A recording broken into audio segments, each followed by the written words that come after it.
whether you have it on or not. Okay, yep. Hi, mate. How you going? Good. How are you? I'm really, really well. Thank you so much for agreeing to chat to us tonight. Not at all. Pleasure. It's this morning for me, But of course. It's 9 o'clock yeah. in the morning. So first of all, I just wanted to say congratulations on the film. I've had a chance to sit down and watch it, and I just absolutely loved it. It brought a tear to my Oh, eye. So oh, congratulations on such an amazing film. oh, well, thank you. No, but it's lovely the kind of emotional impact it has, and it's always a bit of a mystery. You can do your best to prepare it, but there are things that either fall in your favor or not, and some of it, of course, is those incredible performances. And I haven't seen it for a bit now, but when I last did, I was surprised at how fresh they feel. And the other great kind of credit is to Billy, the writer, who I think created a beautiful story. What was your first thoughts when you read that script, when you first received that script and read it? What did you think? Well, there was quite a difference between the moment I received it and the moment I'd read it, because I must admit I was slightly preconceiving it to be dangerously nostalgic. I remember the event happening, and it was kind of fun, but I thought this could be, if we're not careful, a sort of cheesy British feel-good thing, which would be close to superficial. And then I read the script, and I thought Billy was really onto something, and he kind of subverted the idea in a way, and uh, finding those themes of trauma and old age, and combining them through this kind of very empathetic and at times witty, but nearly always underpinned by deep, true emotion, was very impactful for me. So, and I had sort of tentacles into it, in that my dad had been a soldier, and he'd lost two of his brothers in the war and never really talked about it. So I'd sort of grown up with a dim sense of it, but very, very lovely man, my father, but there were areas you couldn't go into because they were still so livid, um, and um, and still such tenderness in that pain. So that I found that the script was completely talking to that. And when I got to work with Billy, uh, I realized his story was entirely also personal, in that his father had been in the RAF and had very bad PTSD, and didn't really know the depth of it until near the end of his life. So it was coming from an incredibly personal place, which gave it this, I think, critical authenticity. And there was a sort of there was teeth to the story, so it wasn't just sugar coated at all. It was there's Billy is a very sort of very emotional, quite angry writer, and when those things find kind of expression, it can be quite exhilarating. And so that's what I felt when I read the script. I think that's what upset me when I was watching the film, was because in my family, just about every generation of male in our family have been to war, and Mm. I hear my family talk about the fact that my grandfather was a very different man when he came back from World War II than when he went away. And I also Mm. have an uncle who suffered post-traumatic stress from the Vietnam War. Wow. For you yourself, when you sat down to work on the film and you'd read the script, you said it was a very personal journey for you as well. Mm. Could you Mm. tell us a little bit about that journey when you started to flesh everything out and explore the themes of the film? Well, for me, it was a slightly um, overextended document, the first, because Billy puts everything into it and more. And that often happens when you're working on a script and you're trying to get it to a place where you feel it's taught that everything is as kind of connected and strong as it might be. And what was amazing about that script was sometimes when you're confronted with this as a director and you're having to shape things, you often feel, oh, you've really lost something there, or you've cut things, and now where's the texture of what remains? But actually, Billy's stuff was true all the way through. So it was more about just working with him to find the things that between us we felt um, kind of carried the heart of the story. And it was as much about so things like, and some of them were peripheral things like developing the relationship with the young care worker, who in some senses became our eyes, as or eyes certainly of young people. And young people are nearly always a big part of the films I make. I'm often really trying to see it from that perspective. And so there's a young woman who working in this care home has very little care really for the residents and is disconnected, has her own worries, and clearly not a family support around her. And so the working with the different themes and seeing how that relationship might evolve to underpin the central story, all those little elements that Billy had created, that was the exciting kind of process of taking it to its kind of to the first day of shooting. And it had plenty of challenges because it's not a big budget. It's very hard to raise money for these independent films over here, as I'm sure it is over there. But indie films are under the cosh at the moment, and so we had to shoot it all in 30 days, which was pretty quick. And we couldn't leave England, partly because of COVID, partly because since Brexit, going to France is difficult, all that, and too expensive, so prohibitively so. So there was quite a lot of powerful constraints. And that really forced us to be very specific about the film we wanted to make. I think that in the end, there was hardly anything cut from what we shot, which is quite rare in my experience, and quite a bracing Yeah. experience. And it helped you really, by those restrictions, you do define the heart of the thing that is essential. You mentioned before that you remembered the story from when it was in the news. What Hmm. did you remember from that story? Like, was it something that had stuck with you over the years? Not in a resonant way, but it was kind of slightly quirky and funny, and I even remember people saying, "Oh, you can bet there'll be a movie about this one, this at some point." And if that's what I was worried about, because it did feel like, oh yeah, this old fella showing British pluck, and all this stuff. It's like, oh God.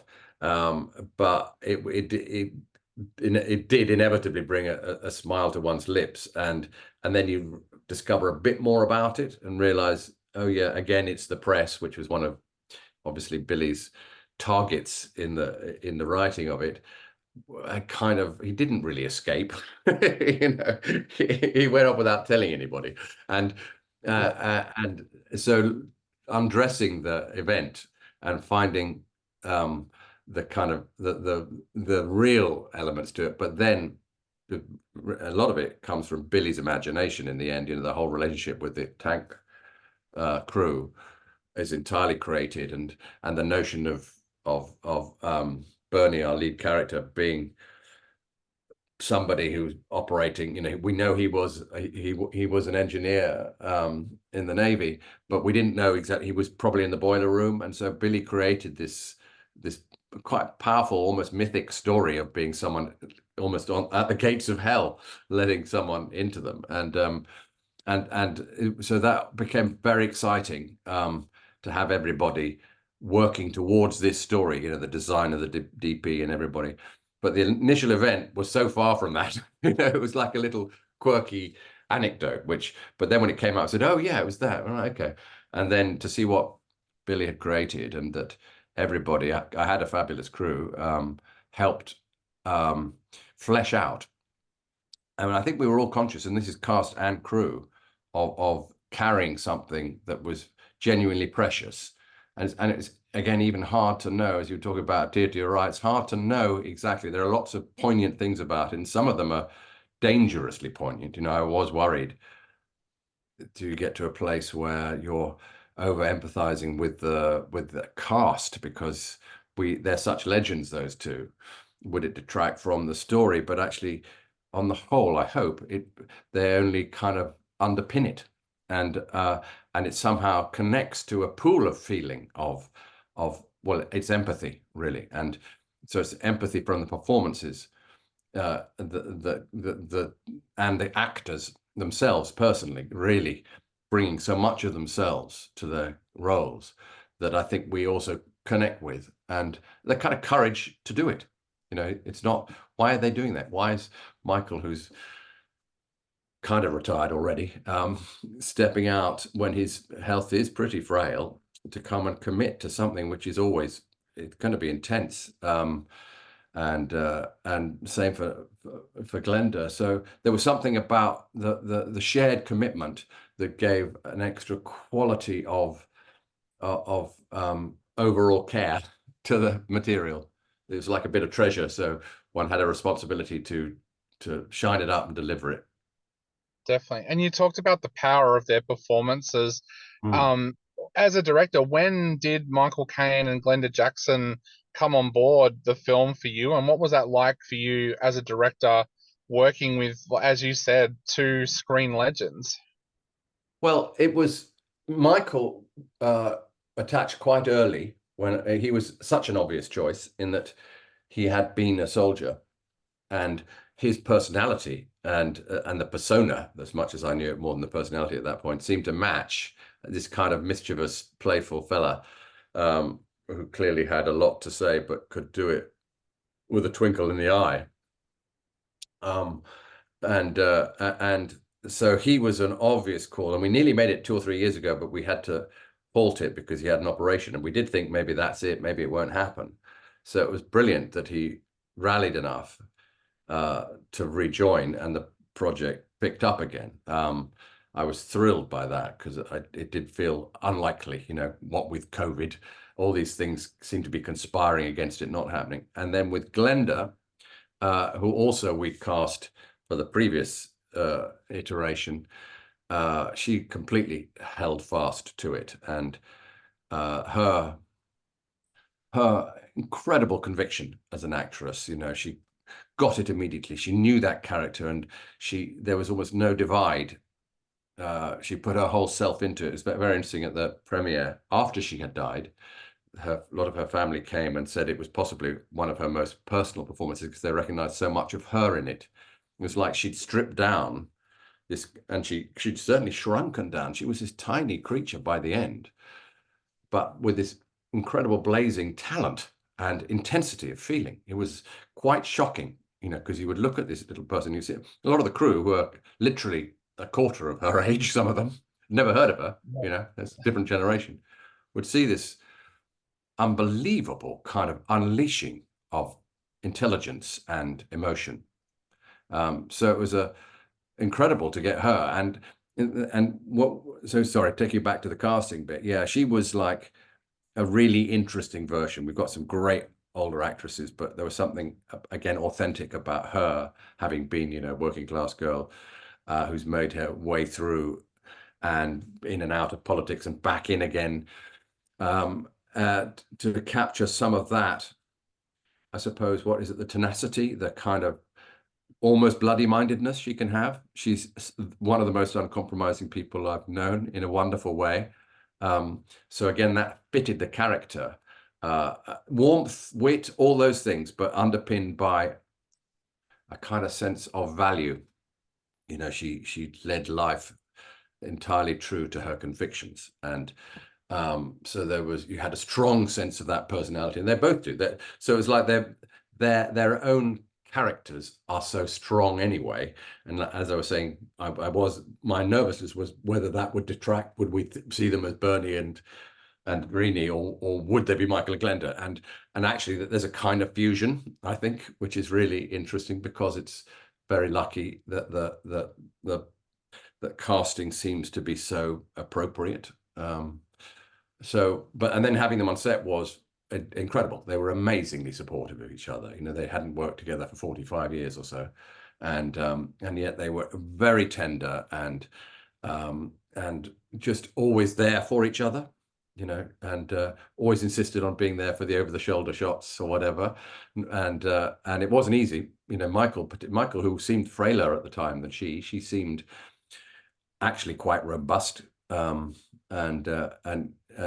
we had to schedule into day time to rest and all this stuff, and then they come out fighting, and the ease of their connection. That I remember early on, there's a scene where they were in the bed at the end where they kiss, and it was so beautiful, but so Yeah, understated. It was just like there wasn't anything, and they kind of hatched it together. I would go, what if you turned there and you put the light out, and he went, what, kind of like this, and it was one take, and it was just, and there were quite a lot of it just happened by creating an environment and let stand out the way, you know.